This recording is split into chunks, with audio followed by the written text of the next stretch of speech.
want to thank everybody for coming today.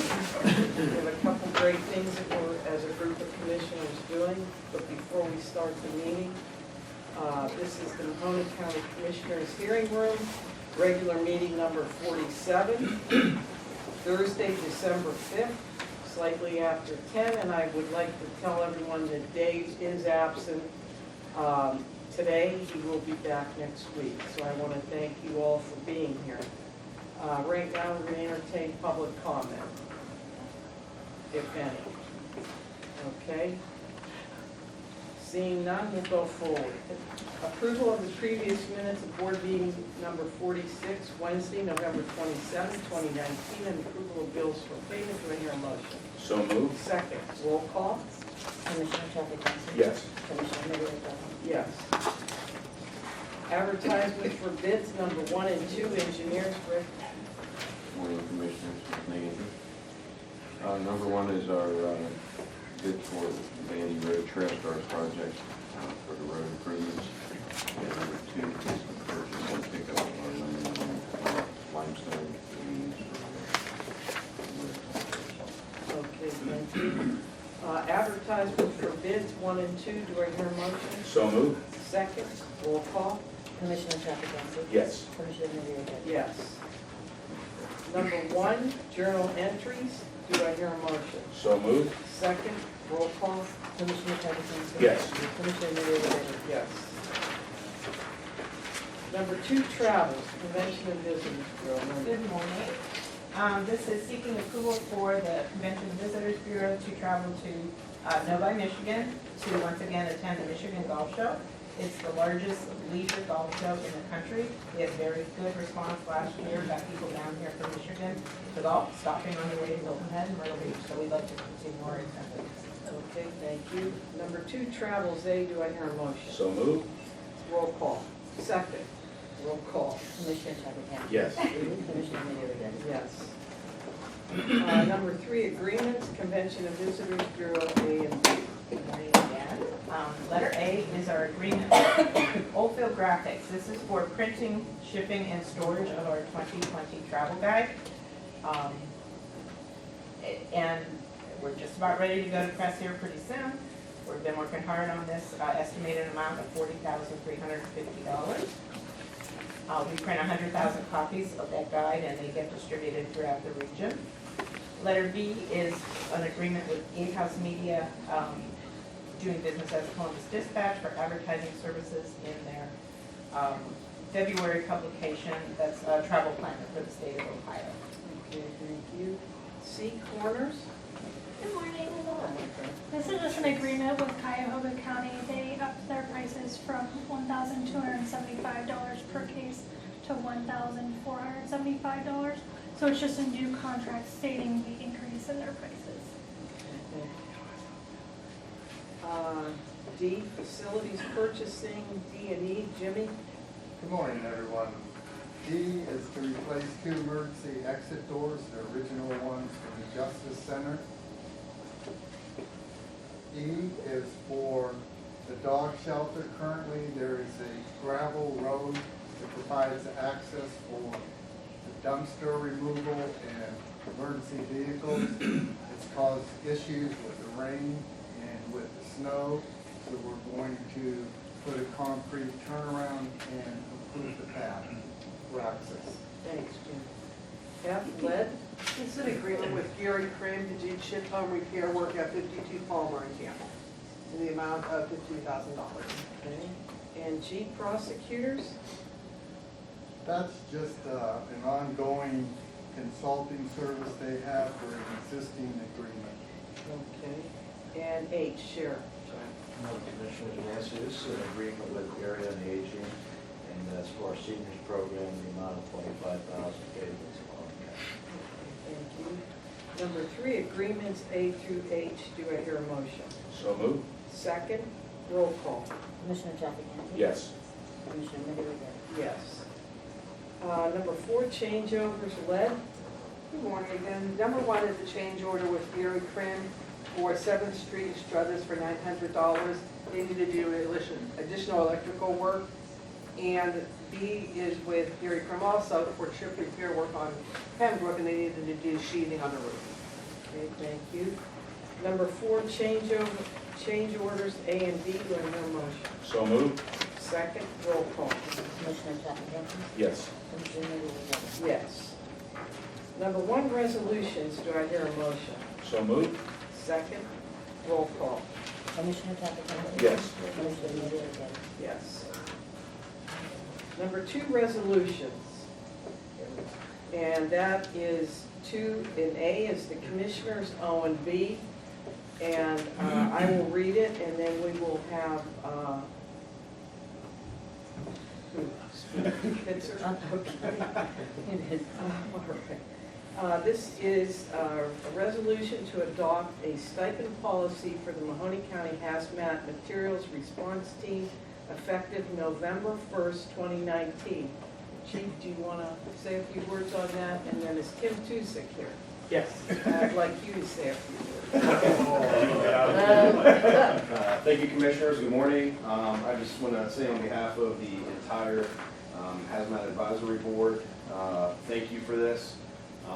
We've been working diligently for the past few years to, number one, create sustainment funding for the hazmat team, and then also we've been working, on this payment plan, for the hazmat team members.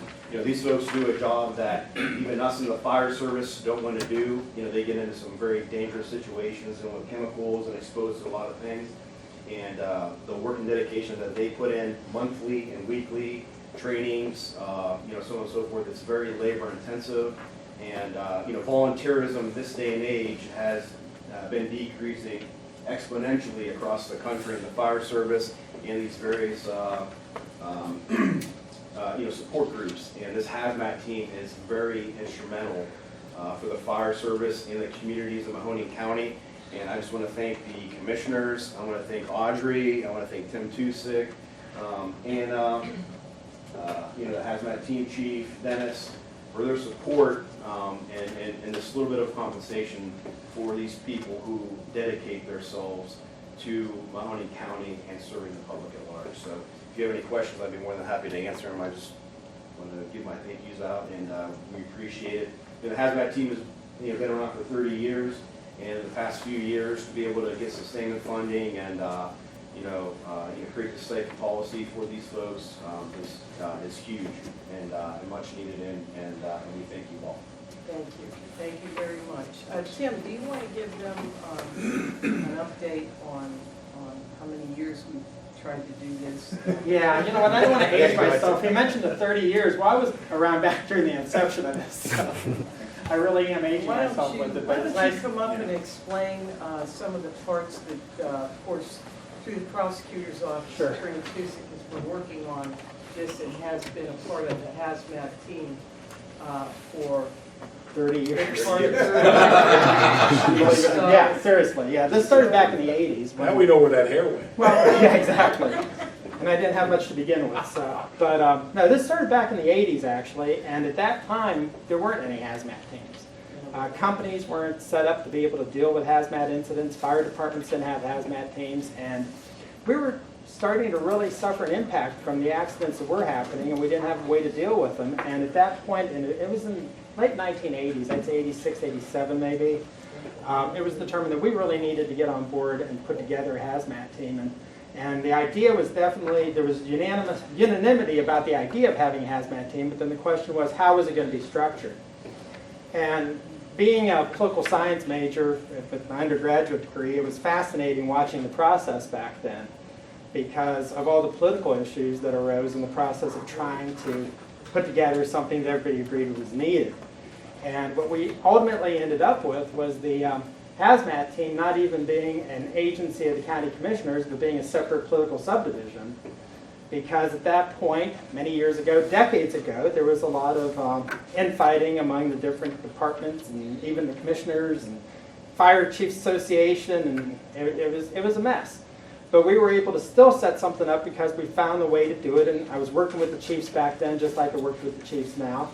And we set it up so that the hazmat team was under the auspices of a separate political subdivision. we actually, at that point, George Tadlock was county auditor. And George was instrumental in going around to all the townships and actually having resolutions adopted to establish a tax to support the hazmat team. So it was a completely different setup than what we have right now. Ultimately, though, what happened with that tax was a prior board of county commissioners, because these commissioners were not on the board at that time, decided we didn't need the tax anymore. So the tax was basically abolished. And of course, if that tax had stayed in place, then perhaps we would have had money available even sooner to do this sort of thing, and maybe it would have all happened on a quicker basis. But tax was abolished. The team was still being run by the outside political subdivision that we had set up. And but over time, what was happening was all the equipment, the vehicles were all being purchased by the commissioners. So even though the team was being run by a separate political subdivision, everything was becoming owned by the county commissioners instead, none of which really made any sense. It created liability questions, insurance questions, and then a few years ago, and I believe Anthony, Carol, you were both on the board at the time, that we finally brought the team back into the county as a county agency again, which finally put us in a position to maybe get the members paid, because up to that point the members were not paid.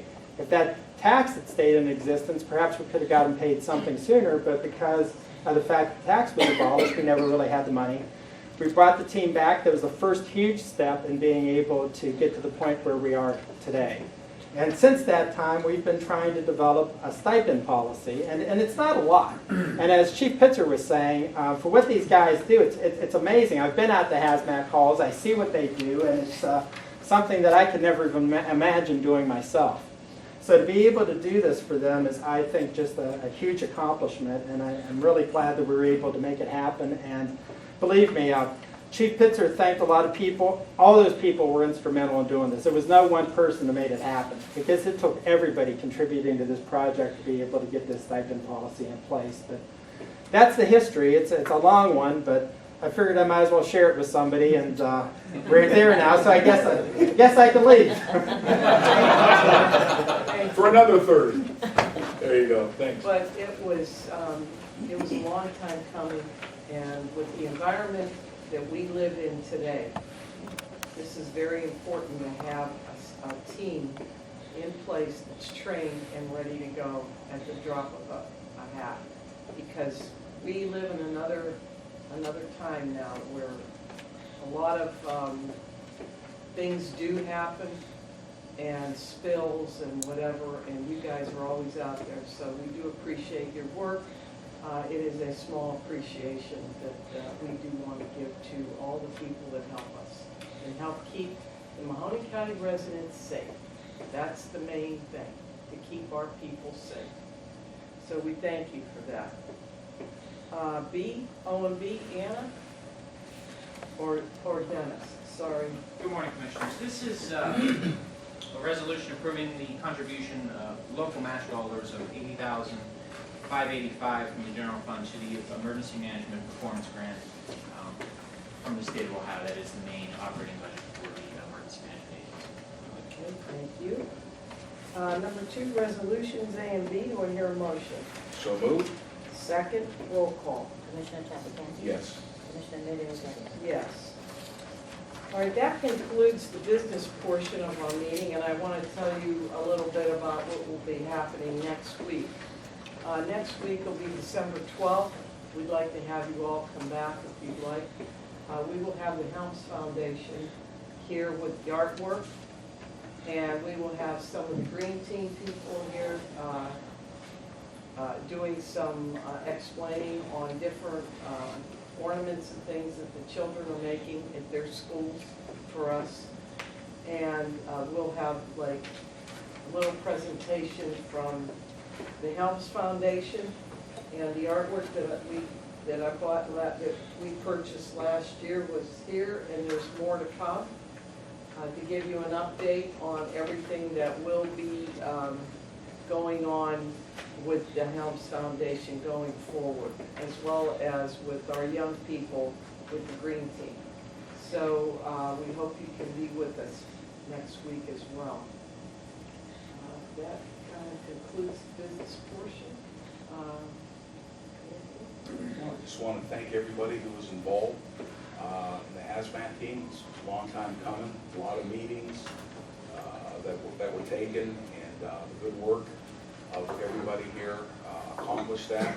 And I have to agree with Tim and Carol. I mean, you know, what you guys and ladies do, you know, involved in these serious accidents, I mean, I wouldn't know how to do it. And as Carol said earlier, these things seem to be coming now more often because the way things are changing in society. So we want to make sure that you're armed with every tool and show through some type of monetary amount of money that you are appreciated, because without you, we can't do it. So we want to continue to strengthen that relationship. And I want to thank the chief for everything that he does as well. So thank you, Commissioner. Very much. Yeah, I just wanted to make sure everyone is aware and invite everyone to stay downtown this Friday evening. It's the big holiday parade and tree lighting. From what I've heard, they have 14 marching bands in the parade this year. The fun starts at 4 o'clock. There's so much happening. Oh Wow is free admission. The Steel Museum is free admission.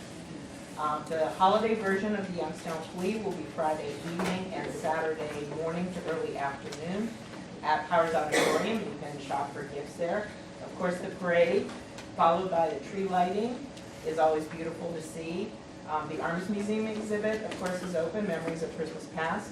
And at Fellows Riverside Garden, they have their winter trees set up and the holiday set up there at the Davis Center. So there's so much happening downtown. This Friday night is the place to be. Thank you. Don't forget, next week, we'll have an interesting meeting. It'll be, you'll enjoy it. So if you have a chance, come, there'll be refreshments. It's always a sell. All right, the next meeting will be Thursday, December 12th, 10 a.m. Do I hear a motion? So moved. Second, roll call. Commissioner Trafficante? Yes. Commissioner Middy? Yes. Thank you very much. Be safe. Bye, babe.